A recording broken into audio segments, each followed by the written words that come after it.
Hey everybody, I am so excited to spend some time with a dear friend who's like a sister to me. My good friend Annie Clougherty and I are going to talk for a few minutes today. We're going to talk about what she does for a living. We're going to talk about being a mom. We're going to talk about things she's passionate about. We're going to talk about her love for music and dance. And this is going to be one of my more favorite ones just because she's a dear friend and like a sister. So Annie, thanks for taking the hot seat. And, I love it. And welcome. Thank you. Dance and music, we're going to have that go both ways. Yeah, well, we can. And let's just jump right into that. Yes, of because course. you know me. Yeah. It's not that I don't care what you do for a living. I care more about who you are and what makes you smile and the joy and the passion, all that stuff. So I've known you for a few years now. We share a passion for a certain type of music. Getting up and embarrassing ourselves, but not being embarrassed. That's right. So let's talk about that for a minute. Yes. When did you start singing with a fake microphone? When did you start dancing in front of a mirror? Was that a young girl thing? Did you grow into that? I feel like I always joke with my daughter now because they do these TikToks and you've seen these memes before where it's like me in the 80s and it's you have no rhythm, but you would do all these dances. Like I vividly remember doing dance I made up with my friends to Footloose. Okay. And so I think with any kid it starts from there, but I do love a good karaoke bar. I think that started probably in college and there's no shame in that game. There's no shame in that game. Mm-hmm. Is there a standard, like, go-to karaoke? I'm always looking for this song first. Oh, yeah, AC/DC. Okay. She was a fast machine. Yep, I know every word. I've got the whole dance move. Which I've actually witnessed Seen. firsthand in some of our time together. Yes. And one of the things my wife, Chris, who you've got to spend some time with, says, I feel like you and Annie have grown up together and you know each other so well because we both have no shame in singing in front of public. And I think that everyone wants to go out there. They just get in their own way. You know what I mean? But you have a love of singing rap. And I've been that's my next one is trying to learn all the words. You have to have a lot of lung capacity, but Bust a Move. Okay. So I've been trying to learn Bust a Move. That one we're going to... Yeah, that'll be my next one at your next I'm excited function. about that one. Okay, so let's not go off that topic yet for just a second. You're a mom. Yes. 3 kids. Yep. How do the kids feel? Tell the audience, what are the age of your kids? So 17, junior in high school, 14 and a half, freshman in high school, 12 and a half, sixth grade. Are they embarrassed by me every day? But I think they're used to it. I mean, and I feel like I tell them when you're older, you're going to love me and you're going to want to hang out with me. Yeah. Especially my junior. I go, I can't wait to go to parents' weekend when you're in college. Like, I can't wait. And he goes, oh my gosh, Mom. Right. But we've been through that. You know, my kids are older. But you do come across as, I'm going to say like the cool mom where one of the kids might be embarrassed, but their friends probably think Annie Clougherty as a mom is pretty cool. Fair statement that some of the... I think so. And I'm cool, but I am strict. So any of my kids, they would say, oh, absolutely. I mean, you just like with anything, there's a time for work and there's a time for play. But yeah, I mean, I love all my kids' friends. And I always wanted to be the house that everyone comes to. And it seems to be, you know, we definitely have at least 2 of our kids with kids at our house on the weekends, you know, maybe 10, 15 at a time sitting in the backyard. And I kind of love that. You know who their friends are. They're all so polite. Hi, Mrs. Clougherty. You know, I'm definitely Mrs. Clougherty, not Annie. So there is a strictness there. Yeah, of course. Respect. You got to teach them young. Yeah. I would expect nothing less from you and your husband. But no, I love that though. Yeah. For those of you who don't know, I make jokes, Annie, about how many listeners we have. Annie is an exceptional residential real estate agent, and candidly, that's how we met. We met in a networking group. I've known her name because she's been in her marketplace in South Orange County for a long time, and she's had a ton of success. And she doesn't like to talk about it, so that's what I get to do today is talk about that. But she's an incredible real estate agent. She's super passionate, not just about her craft and what she does, but she cares more about her clients and their experience more so than the commissions, which is one of the reasons why she's so successful. Let's jump right into that because I like to dance around some personal and a little bit of business. In 2023, I'm going to compliment you, which I know you don't love, but in 2023, you were a part of 100 transactions in real estate. And I looked it up. The average real estate agent in California in 2023 closed 1.5 transactions. Now, there's a lot of agents. Yeah. Some have an active license that they do, some don't, but some dabble. Some dabble. Dip their toe. I know you're never going to talk great about yourself. I want to do that for you. How is it that in a difficult market in California, you can be part of 100 transactions when the majority of agents are struggling just to sell a couple homes? Like, give me 1 or 2 reasons how, with how long you've been in the business, how you can achieve that type of success in a really difficult market. Because as you know, when it's easy, it's easy. Everyone succeeds, right? But when the market's difficult, people are really struggling. How does the Annie Clougherty team have that kind of success in a difficult year of real estate in 2023? So first off, time. I mean, with any success, time, you learn your lessons and you build off that. So I've been doing it for 22 years. I built my team about 7 years ago. I believe that service shouldn't be a luxury. And in real estate, people don't realize that, until you kind of work with me. I have clients now that have bought in other places and outside of Orange County, and they come back and they say, oh my gosh, my agent isn't Annie Clougherty. You almost like spoil them with service. Best feeling in the world, right? Best phone call you can get. Yeah, best phone call, because I mean, in the end, it's your biggest investment, and you're dealing with people through death, divorce, loss of a job. Granted, there is those ones that they're so excited and they buy their dream house, but you deal with this a lot. I mean, probably at least 40 to 50% of our business sometimes isn't because of those great things. So I think just to handle that with care and, answer every text, I always say immediately, I have a great support staff. So that enables me to be a lot of places all at once. And so I think it's a lot of it service, word of mouth,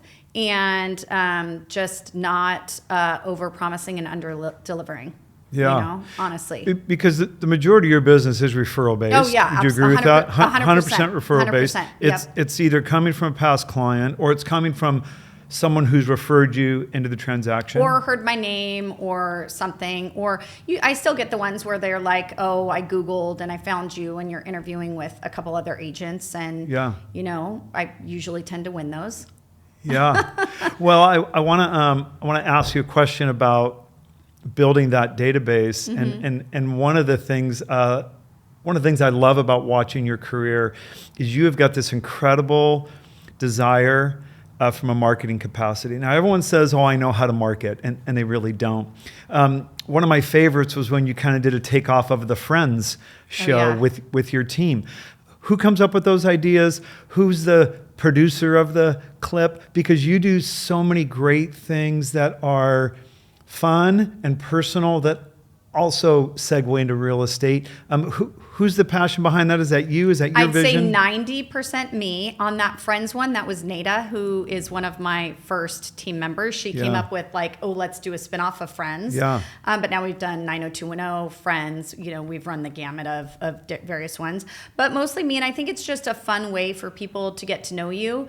I mean, nobody just wants to always hear realtor talk. You're in mortgage. Of course, people want to know rates and stuff like that. But like you said, know, like, and trust. Yeah. And I think it's just fun. I mean, as my husband says, I'm going on the back 9. I'm going to be 48.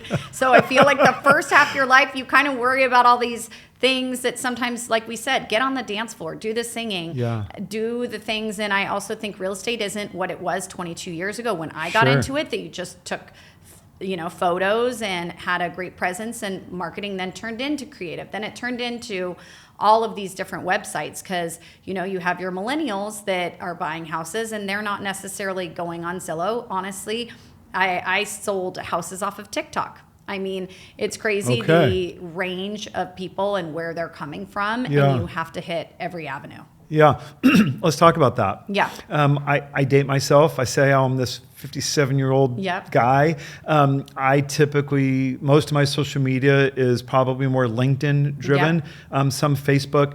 It's not that I can't be on Instagram, it's not I can't be on TikTok, but I haven't heard people having success selling real estate from TikTok. What do you think it is about what you're doing on TikTok that maybe others aren't having that success?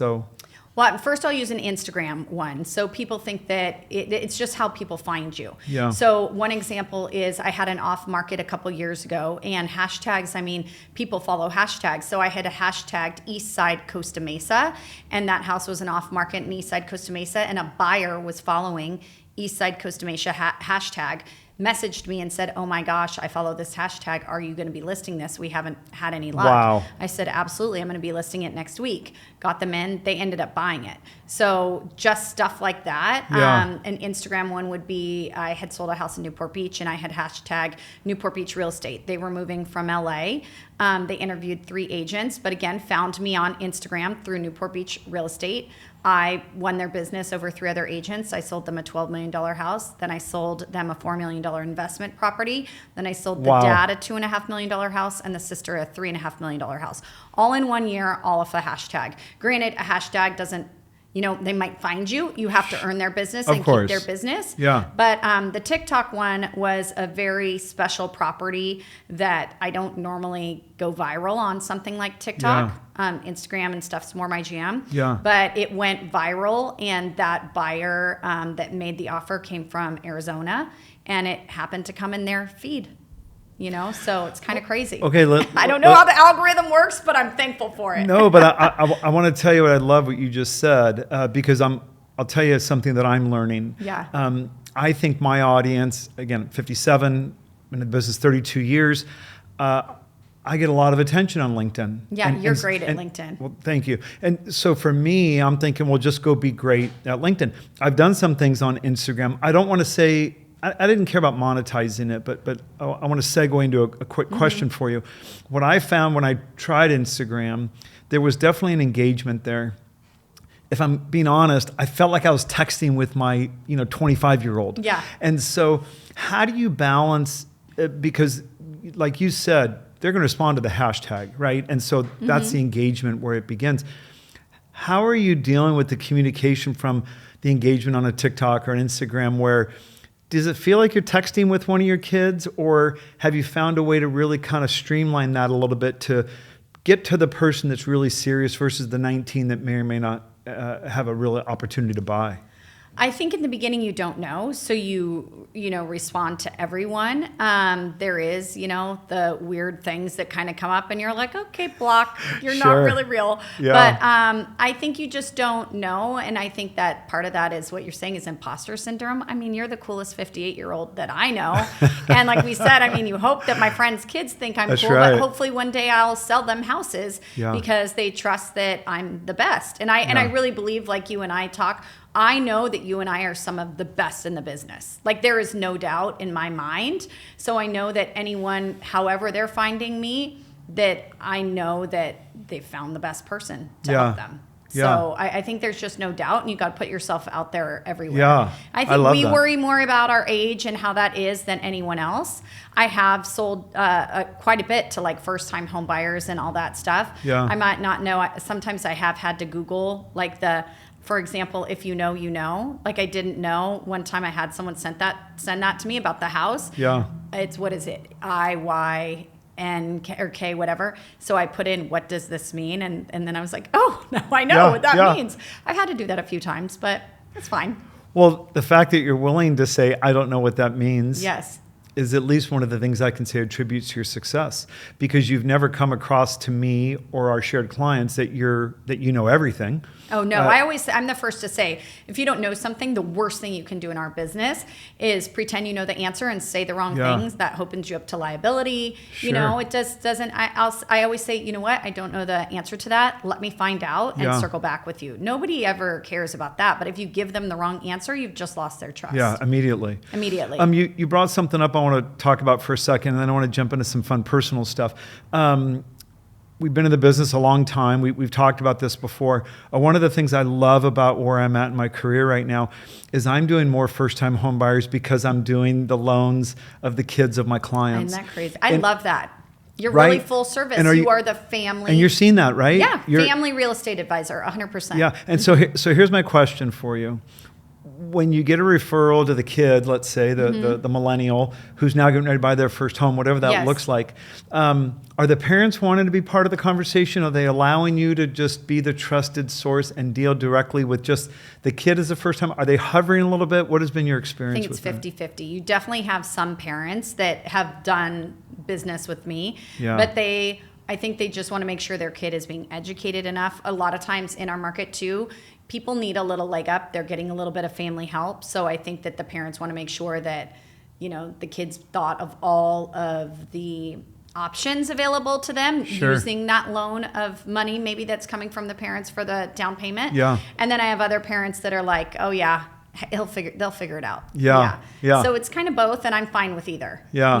I love that. I love that you don't stray from that. And what I mean by that is we all want it to be easy. Yeah. You want to get a phone call today when we're done today, and you want to get a $12 million listing that there's a full price offer and it sells in a week. And it's not real. It's not real. Yeah, it's like a unicorn. They don't exist. They don't exist. But what I love is that that you've embraced your client base, you understand who they are, and when your client brings you their child, that's just as important, if not more important. Yes. And that client, and the fact that you're embracing that is attributed to your success. You will continue to do that.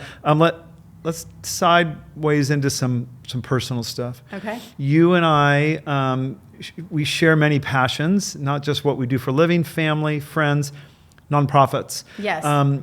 Anytime I call you and ask you for money, you give it to me for a nonprofit. Anytime we're doing something, we reach out to the other and we just say yes. Yes. Give me a couple minutes on, everyone has a different experience on why they're passionate about, whether it's one nonprofit or a couple nonprofits. Mm-hmm. Where does the servant heart come from? Where does the I'm willing to give my time, talent, and treasures to causes that are worthy? Where was that? Were you raised that way? Did you have an experience in life? Like, where does that passion come from? It's funny. Nobody's ever asked me like that, but I mean, I was That's why they call it the hot seat. Yeah. For a large portion of my life raised by a single mom. There was a portion where I had an abusive stepfather, and my mom always worried about money. Always. We were evicted. I counted one time with my mom, we were in 11 houses by the time I was 15 years old. I think in a way that's why I love what I do and I have success, because I know what it's like to have your home mean so much to you. Yeah. But I think that as I've been more successful, nothing gives me more joy than to help anyone with anything. I mean, when you have success and you have that financial, number one, it's a tax donation. So not that I think about that, but why wouldn't you? It's smart. Smart. And then number two, I love giving to obviously national things. Like you and I have both supported the Susan Komen for breast cancer. Sure. But then I love when it's local and when it's your own community and it's stuff that you see helping others. Maybe it's the soup kitchen down the street. Someone Cares Soup Kitchen. We just did a drive of canned food for them with my son, mixed in with a cooking class, so that you're kind of talking about, here, let's teach you boys how to cook. But then let's also, to your cost in to cook is you have to bring canned soup, and we're going to deliver it to the soup kitchen, which then you guys are going to work at. Yeah. So I think when it's in your own local community, there is that kind of power of seeing it, and helping others. So I don't know. I don't think twice about it. Yeah. First of all, thank you for being so vulnerable. No, I mean it. Yeah. That's a big deal. Yeah, not a lot of people. I get a little nervous, but unless you grew up with me, know my backstory. Yeah. Mm-hmm. I love our relationship because sometimes I can ask you what you think, and sometimes I can tell you what to do. Yes. You should tell that story more. And the only reason why I say that is you're coming from a place of experience, and a lot of people are going to look at you on your social media, on your company website, how you dress, how you present yourself, and they're gonna think of this person, who you are, in a certain way. They're only looking at the outside of the card. Yeah. They're not opening up the inside of the card to see why you are who you are. So I think you should share that story more when the opportunities come. But I'll tell you what I want to affirm to you, that I love what you're doing, because Chris, my wife, has done the same. She was a single mom for a long time. Mm-hmm. You have similar stories. When I wanted to just give a homeless person $5, my wife took our kids and went inside the grocery store and got the $5 chicken and gave them the food. Yes. I didn't understand that. Yeah. And she taught me that. To bring this full circle, I think what I love most about your story is that your desire to serve and help others came from a place of experience. You are now taking that and showing your kids what that looks like. How do the kids respond when it's time to do a food drive? And I know you, or you're like, hey, we're going to the beach on Saturday and we're doing a beach cleanup in our community because that's what we're going to do. Some kids are like, oh, Mom, I want to sleep in. It's Saturday. Some kids are like, yeah, let's do it. How is that? What's the biggest struggle there? Different personalities. Of course, they all do. Some of them are excited about that and others not. Right. I do, going back to like how I was raised, remind them that they live in a bubble. Us in Orange County is very much a bubble. Sure. So when we do travel to other places and, we try and have those conversations or just certain things that they might find easier, I remind them that because they feel like it probably comes off at a lecture, but I'm not trying to lecture, but I always try and remind them because they definitely know how I grew up. And I would say, this is what I had to do to work for this. This is why this is important. And so I think that somehow it's resonating. But my daughter loves to do all of that kind of stuff. I think my oldest son is understanding it's more important. My middle one is definitely the one ignoring the alarm. Sure. Well, like you said, they're all different. I have 4 siblings. Yeah. We're similar and we're so different. I tell my wife all the time, we have 3 kids. She birthed all 3 of them. It's crazy how one can be like, oh, I'm totally in for that. The other two are like, yeah, I want nothing, to do with that. So there's that balancing act for sure. I'm trying to learn that as a parent too.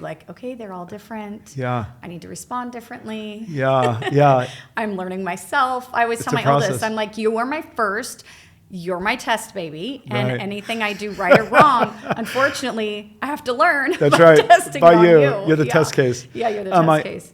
I will affirm one thing to you just from experience. We all look at our kids. We love them all, right? Yeah. And anytime you hear a parent talk about a teenager, I hope I don't get in trouble for this. We say, oh, they're so stupid. They're not stupid, right? No, they're teenagers. As I was. They're not fully formed. They're not fully formed. That's right. And I will tell you this. One of my best moments as a parent is when my kids became young adults, because they've turned into these great people. Yeah. All the things like my daughter who will say, oh, you used to drag me to these things. I don't want to go.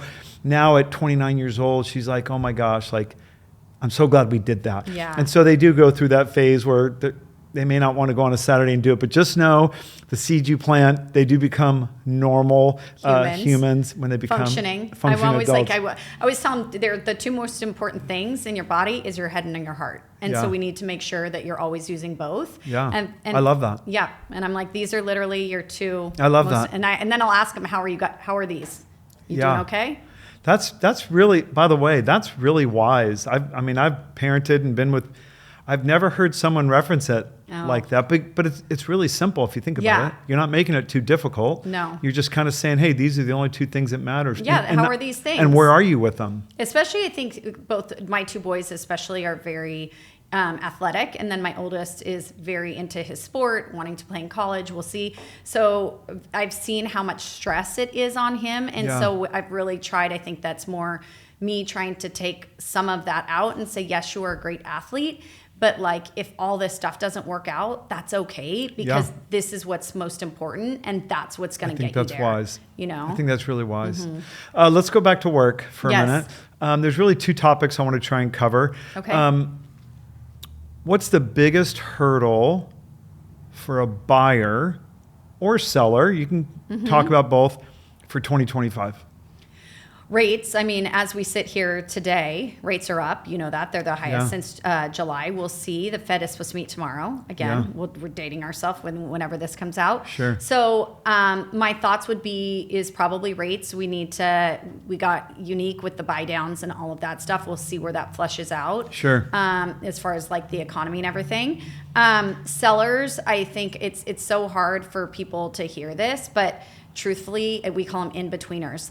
Someone looks at a house built in the 90s or 2000s with nothing done to them as almost worse than a house from the 1950s. Okay. You know what I mean? Because house in the 1950s, it's they in their minds they're like, oh, it's original, it's great. But in their minds, a travertine brown walls, yellow walls. Right. And so I think for sellers is just really trying to do the work. And a lot of people, it's an investment, but I just had this happen where I said to a client, I said, please let us do these. You know, we have these options where they don't have to pay for it up front. It's called concierge.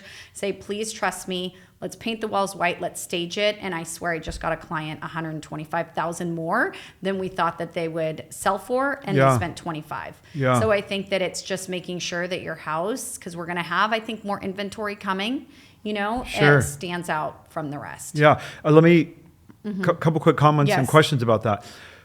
Just an opinion, right? Because every situation is different. A $300,000 house and a $3 million house and a $30 million house, they're all different. Without getting too deep into details, someone's got a home that does need some love and attention.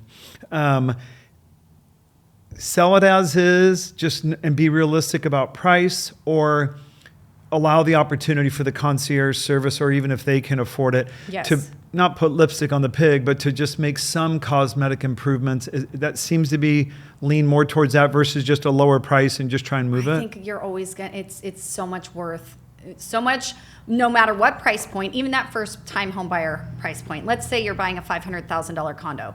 You really are scraping usually for first time every cent you have. Yeah. So if you're thinking, well, I have to put new carpet or I have to put new paint, versus you're looking at something else that might just be slightly higher in price, but they can finance that rather than bring out the cash to do the carpet and paint, they're going to go. Huge difference. There's a huge difference. Yeah. So I think no matter what price point, if you can stand to just do even a little paint, even a little, you're always going to get more money, and it's worth it than pricing lower. Right, just something cosmetic. Just even, something. Right? I'm all about lipstick. Yeah. So let's talk about that for a second. Not every real estate agent has the benefit of a concierge type service. Yeah.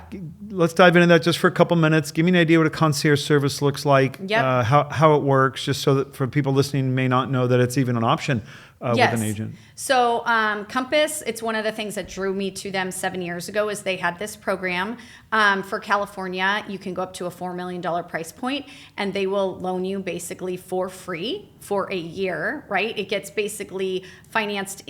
You're not financing it, but it gets put into the deal. So when you close escrow, it gets paid off. They get their money back. But again, it's not like a credit card. You're not paying any fees. And it was kind of more our CEO's vision that he knew that it would bring value to clients and they would get more for their money, thus making us shine brighter. Yeah. And I believe so wholeheartedly, like I have the most amazing vendors, electricians, plumbers, and I take very good care of them in general, you know what I mean? And so I can call them at the drop of a hat, and they're usually at a house, tomorrow. Yeah. Because sometimes people call you and again, there's something that's happened. They go, I have to list this in a week. I have to list this in 2 weeks. Yeah. And if they will let me do it, I'm usually like, I can have my painter start tomorrow. I can have my flooring guy, because they'll literally drop everything to come and for my clients. So those options, I think, make me more valuable.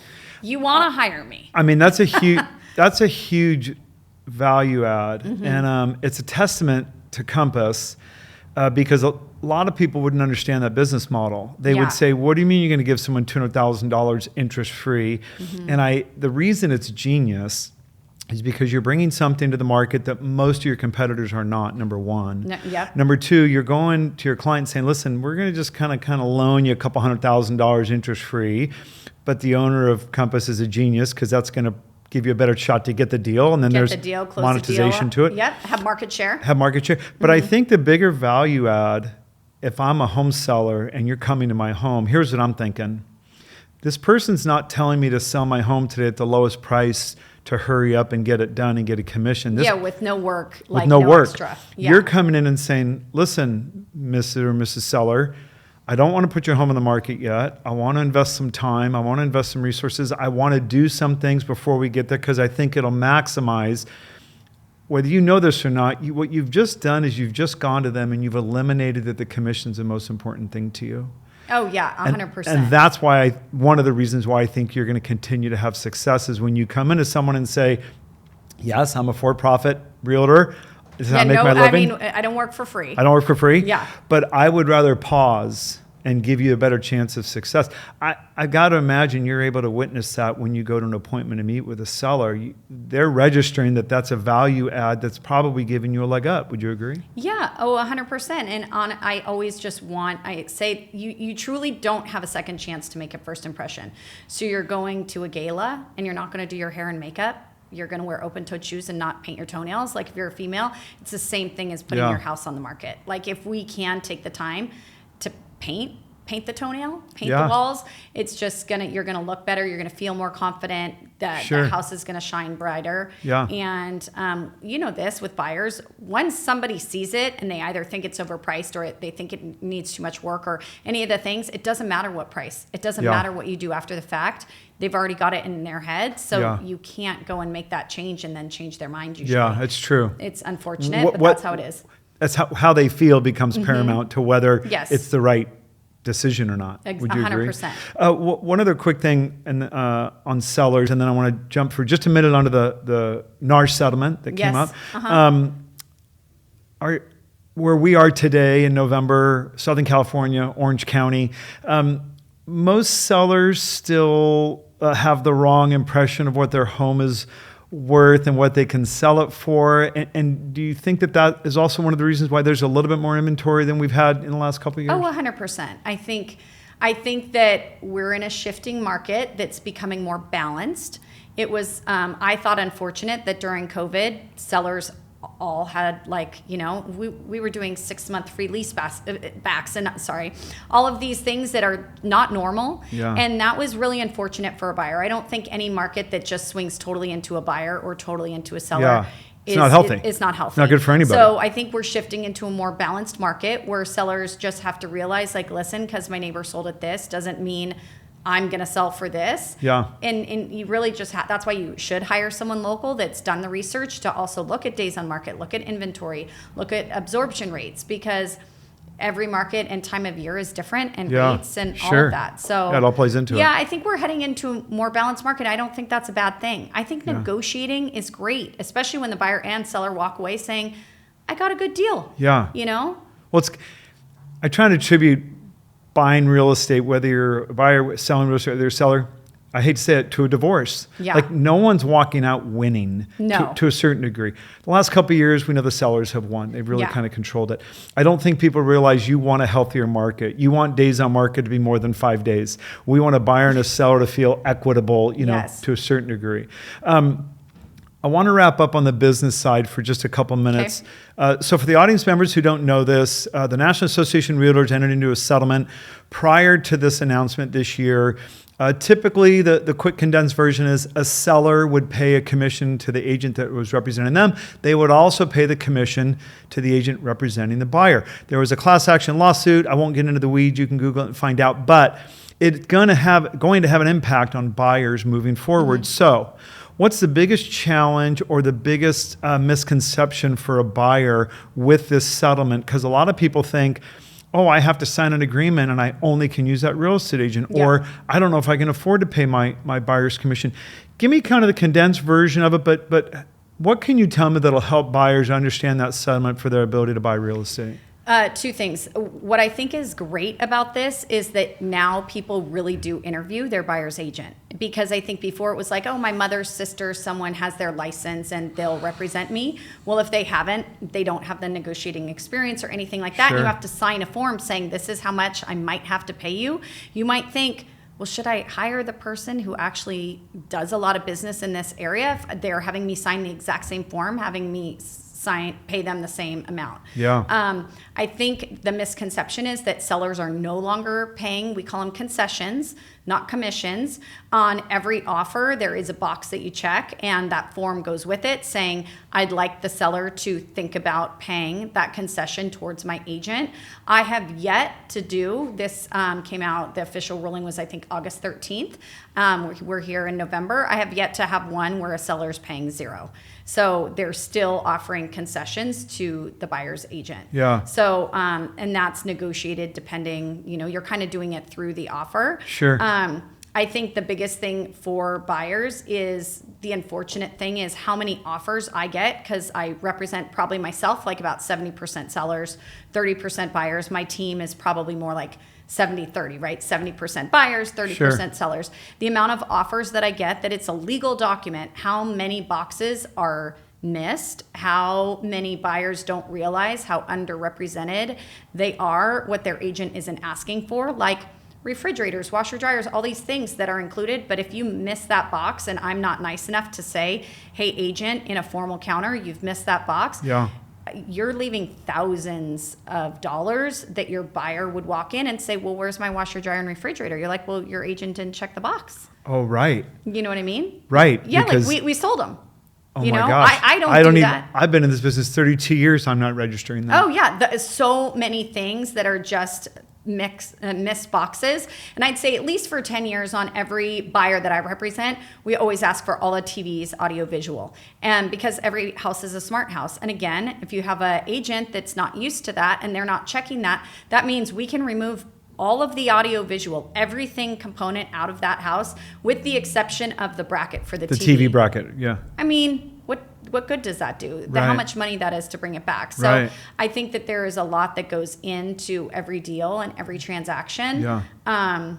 So I don't know if that answers it. No, we could talk about that yeah, for like an hour. that could be a whole session. Yeah, but at the same time, I have had buyers come in and say, will you work for 1%? And I said, no, but that's on me and my business. I'm not a discount realtor. I say, well, what don't you want? Do you not want me to text you back? Do you not want me to email you back? Do you not want me to show you the home? Like, which part of that? Because I don't know how to be a discount realtor. I don't know how to not call you back immediately. I don't know how to have a staff that I pay a salary and bonuses all year round to be behind a computer at your beck and call when you're asking for anything to get it to you. Yeah. Because that's your service. Oh my gosh. I love that you just said that. And I want to tell you why. I don't talk much about what I do on these interviews because I want to spotlight my friends. Anytime someone calls and leads with rate, which is important but not critical. Yeah. Anytime they ask me if I'll work for less, I didn't know this about you in the 7 years I've known you. I say the same exact thing. Oh, really? I say, yes, I'll work for that. But my call response time is 48 hours instead of 4 minutes. Yep. My team's response time is 48 hours instead of 40 minutes. I can't call you back at this time. I don't work at 7 at night. I don't do these things. Yeah. If you would like that, I can do that. But if you want my full attention and you want to help me, and I'll bring this full circle right now. Because service is, people don't realize, I mean, go get bad service. You're not going to like it. You're not going to like it. And Yeah. I have defended real estate agents my whole career. And I'm not a real estate agent. As you know, I just recently sold my home. I did not sell my home. I hired a real estate agent. Yes. And the reason I say that is my wife said, hey, with this new ruling, maybe we can pay a lower commission. And she was asking. Yeah, and you can. And you can. And here you get what you pay for. Here were my two responses that I think a lot of consumers miss out on. Here's my two responses, and then I'll wrap this up. I said, first of all, for 32 years, I've been promoting, you go to discount service, you're going to get discount service. And when you want a discount service to save $4,000 in selling your home, it's going to cost you $40,000, right? I said, so first of all, I've been preaching it for 32 years. I can't go back on my stand now just because it's me personally. I said, number two, I want to pay retail. I don't want to pay over retail, but I want to pay retail. And the reason why I want to pay retail, and I think most people are okay paying retail, I want to yell at someone if something goes wrong. Not really. Yeah. No, but absolutely. I want to hold someone accountable if something's not happening the way that they said. I want someone to be thinking of me and working for me. And I want them to text me back in 4 minutes instead of 4 days. And so I do think consumers, especially in the real estate field, they think that they can get a discount. And you're right, you can. I don't think they realize the difference in what that discount. Right before we started filming, you and I were talking about a property that just sold in our area. Yes. They hired an agent. They probably listed it under market, and they got a little bit over that, but they probably left a couple $100,000 on the table. 100%. And I think people forget, especially in real estate, you don't have to go with the number one agent in the world, but experience matters.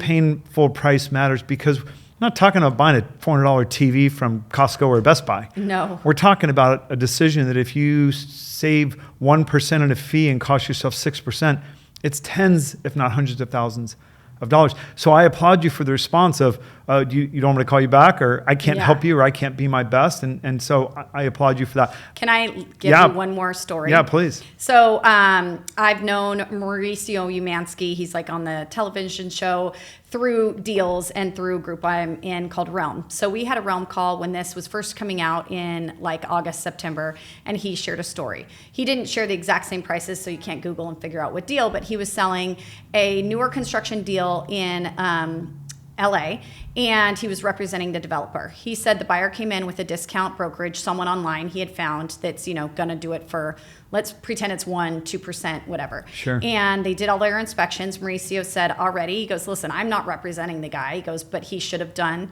a couple inspections for that type of property that they didn't do. But again, I'm not their agent. Right. And he goes, and then they went to negotiate the repairs. And he goes, honestly, they probably could have gotten about $5 million off the price, because there was, again, things that weren't totally done that should have been done by this developer at this price point, that if you go look at other houses, should have been negotiated in the purchase because it wasn't totally done. Yeah. The guy negotiated only $600,000 off, which the developer happily gave him. Of course. And he goes, so to save what was maybe 1%, which on that it's size a big of number. Transaction, Sure. he goes, but to save that amount, he lost about $4 million. Yeah. And he goes, so in big numbers, again, you get what you pay for, and hire the best. He goes, because I sat there the whole time, and even my guy's like, thank God I have you. Yeah. I don't have him. Well, isn't it that old adage of, we always hear people will step over a dollar to pick up a dime. Yes. And I think sometimes, I want to have a Porsche and I want it to be for free, but that's not the reality of it. That's not the reality. If I want the cheapest car, I'm going to go buy a car that doesn't run very well. Mm-hmm. If I want to have a car that's dependable, that looks nice and has air conditioning, I'm going to pay full price for it. Yeah. It is amazing to me. You can shop for the cheapest TV and the cheapest shirt at Macy's versus Nordstrom's. You can do that. Yeah. It's hard to do that in real estate without having that big of an impact. Yeah. As I wrap this up, let me try and ask you the most important question. Okay. Raising kids in Orange County, a little bit of a bubble. We've talked about that. Very much. What's your biggest fear for your kids in 2025, and what's the thing you're most excited about?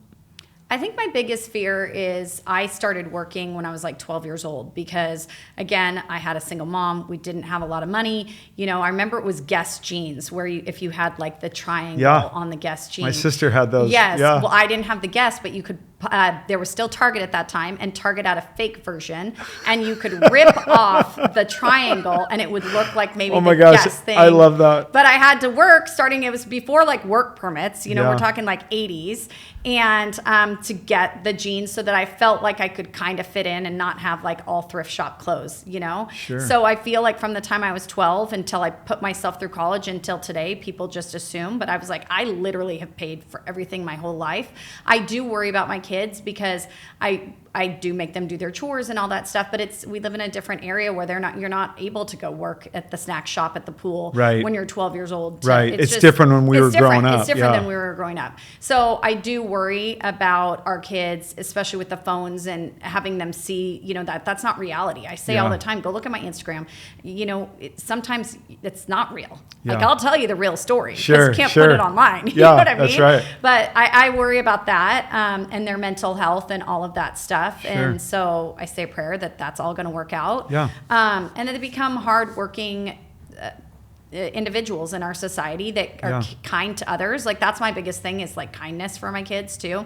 Say if I ever hear that you have been like rude or mean, or sometimes I'll hear how they talk, I'm like, we don't talk like that. Like, absolutely, we don't talk like that. Yeah. And so that'd be my biggest fear. Yeah. I'm obviously passionate about it. And then my biggest, what for 2025, did you say? Excitement? Thing most excited about? I have a family vacation that, I'm going into, my son's going to be a senior next year. So at least for our dynamics of our family, this might be the last like kind of big family vacation. Sure. That before he goes to college. Before he goes to college. So I'm really excited about that. I love that. And I really try and even, my daughter is 12 now. So even her dad said a couple weeks ago, now that you know that mom and dad are Santa, you know that you're just getting something small because we're going on this big trip next year. Yeah. And so stuff like that, like we get really excited to do experiences and not crap. No, but our kids don't need more crap. Yeah. But I do want to create like as long as I can the best memories. Yeah. I want to tell you one thing before we finish. You should, in my opinion, you should write a small book. Hear me out for a second. Or you should put some of your life experiences on video, and I want to tell you why. I gotta hire these guys. Yeah, that's right. I mean, as you know, my wife was a single mom. She was a working mom. My mom was a working mom. My old man lived with us, but he was never home. And what I want to charge you with is, because we're friends and because I see your life, I see how great you are at being a mom.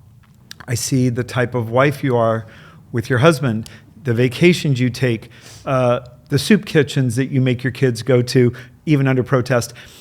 And what I've witnessed most is how your clients feel about you. And my charge to you is this: you may not think what you're doing is great, but you have found a way, I'm sure imperfectly, to balance being a mom, being a wife, being an incredibly successful real estate agent, being a team leader, being in your community. You probably don't sleep, but not a lot, but you don't either. There are so many people that would love to find a way to better balance their lives, whether it's one category or 5. And so my charge to you as my friend would be, I hope somewhere in your future, you decide to do something where you can say, this was my experience. This is how I did it. This is when I cried.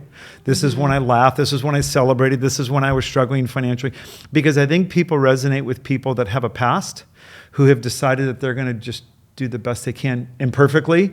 And you have found a way to balance all of those things, but you've had great success at each one of them. So somewhere down the road, I'm going to charge you to do that, because I think your message could be received by people that could really help them see, how can I not let trauma and fear stop me from living a life filled with joy? Yeah. How can I be better at balancing this and still be great? So that's one of the things really I adore about you. Only one time. I have a friend who is a teacher in the Santa Ana School District, and so I've done it for her a few times now, where she has me come and talk to her students. Okay. And just kind of how I got to where I am, and because they've had so much trauma and all of that. So I've done it there, but I should probably talk about it more. That's my charge for you.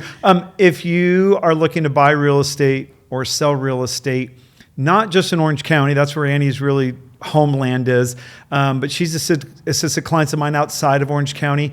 She is an extremely knowledgeable real estate agent, and you can tell she cares about what she does more than she cares about how she's going to monetize it. Please reach out to her or anyone on her team. They're absolutely incredible. They'll help you with any facet of real estate, and I highly recommend her. You can't go wrong. She's an even better person than she is a real estate agent, and you've had a ton of success. So thanks, my friend. Thanks for taking the hot seat. I appreciate it. I love it. Thanks, Annie. Anytime. Thanks.